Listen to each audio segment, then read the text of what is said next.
ఇండస్ట్రీకి వరం కిరణ్ అబ్బవరం. ఇప్పుడే దిల్ రూబా మూవీ చూసి రావడం జరిగింది మావా. కావంటి మంచి బ్లాక్ బస్టర్ తర్వాత మంచి కంబ్యాక్ ఇచ్చాడు అనుకునే టైంలో ఈ దిల్ రూబా మూవీతో వచ్చి పెద్ద రాడ్ అయితే దింపేశాడు భయ్య అబ్బవరం అన్న.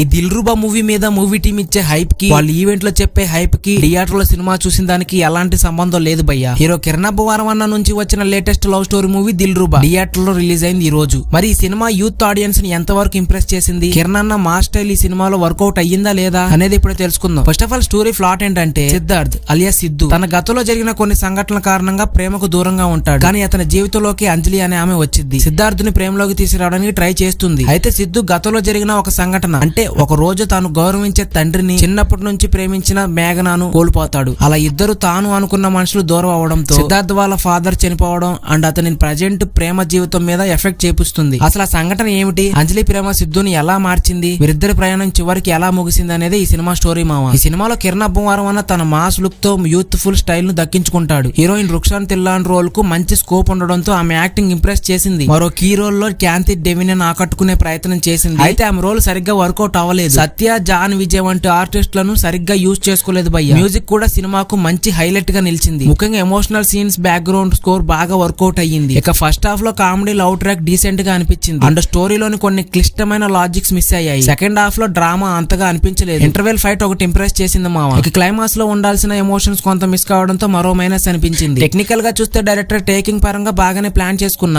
స్క్రీన్ ప్లే పట్టు సడన్ గా మారిపోవడం సినిమా డీలా చేసింది. Music director Sam CS compose చేసిన సాంగ్స్ అండ్ బీజిఎమ్స్ యూత్ ను ఆకట్టుకునేలా ఉన్నాయి. సినిమా ఆటోగ్రఫీ కూడా ఆకట్టుకుంటుంది మావ. ముఖ్యంగా రొమాంటిక్ సీన్స్ లో విజువల్స్ ఫ్రెష్ గా కనిపించాయి. డైరెక్టర్ విశ్వకరుణ్ మీద పూరి జగన్నాథ్ ఎఫెక్ట్ ఎక్కువగానే ఉంది. హీరో క్యారెక్టరైజేషన్ విషయంలో అదే క్లారిటీగా కనిపించింది. ప్రజెంట్ లవర్ విషయంలో హెల్ప్ చేయడానికి ఎక్స్ లవర్ మళ్ళీ ఒక అబ్బాయి జీవితంలోకి రీ ఎంట్రీ ఇవ్వడం అనే కాన్సెప్ట్ బలంగా ఉన్నప్పటికీ దాన్ని ప్రజెంట్ చేసే విధానం సరిగ్గా ల్యాండ్ అవ్వలేదు. షార్ట్ మేకింగ్, ఎమోషన్, స్టేజింగ్ అనేది చాలా ఇంపార్టెంట్. ఆ విషయంలో డైరెక్టర్ విశ్వకరుణ్ సరైన జాగ్రత్తలు తీసుకోలేదు. డానియల్ విశ్వ సినిమాటోగ్రఫీ వర్క్ ను మెచ్చుకోవాలి భయ్య. ప్రతి ఫ్రేమ్ విషయంలో చాలా జాగ్రత్తలు తీసుకున్నారు. కలర్ కాంబినేషన్ పరంగా అతడు తీసుకున్న జాగ్రత్తలు మంచి యూజింగ్ ఎక్స్పీరియన్స్ ను ఇచ్చింది. అలాగే యాక్షన్ బ్లాక్ ను డిజైన్ కంపోజ్ చేసిన విధానం కూడా బాగుంది. అన్నట్టు ఈ విలన్ గురించి మర్చిపోయి, అసలు ఇతని విలన్ అంటారా మావా? అసలు విలన్ అనే ఫీలింగ్ కూడా రాలేదు మావా నాకైతే. మొత్తానికి దిల్ రూబా యూత్ఫుల్ లవ్ స్టోరీగా ఇంప్రెస్ చేసినప్పటికీ స్టోరీ ఇంకా పర్ఫెక్ట్ గా ఉండాల్సిన అవసరం ఉంది. కిరణ్ అబ్బవరం స్టైల్, రుక్సర్ యాక్టింగ్ సినిమాకు బలాన్ని ఇచ్చాయి. కానీ క్లైమాక్స్ లో పవర్ఫుల్ ఎమోషన్ మిస్ అవడం కొంత మైనస్ అనిపించింది. రేటింగ్ విషయానికి వచ్చేస్తే 2/5 గా చెప్పొచ్చు మా. మొత్తానికి దిల్ రూబా కేవలం యూత్ ఆడియన్స్ ను జస్ట్ ఓకే అనిపించే మూవీగా చెప్పొచ్చు. బలమైన స్టోరీని కోరుకునే వారు మాత్రం ఎక్కువ ఎక్స్పెక్టేషన్స్ పెట్టుకోకపోవడమే మంచిది. ఇదే మావా మూవీ రివ్యూ. మరి రివ్యూ మీకు ఎలా అనిపించింది అనేది డెఫినెట్లీ కింద కామెంట్ చేసి చెప్పండి. అండ్ ఈ వీడియో కనుక మీకు నచ్చినట్లయితే మన ఛానల్ ని సబ్స్క్రైబ్ చేసుకుని పక్కనే ఉన్న బెల్ ఐకాన్ కూడా ఆల్ లో పెట్టుకోండి మా. అండ్ ఇంకో వీడియోతో మీ ముందు ఉంటా. అంతవరకు టేక్ కేర్, బాయ్ బాయ్.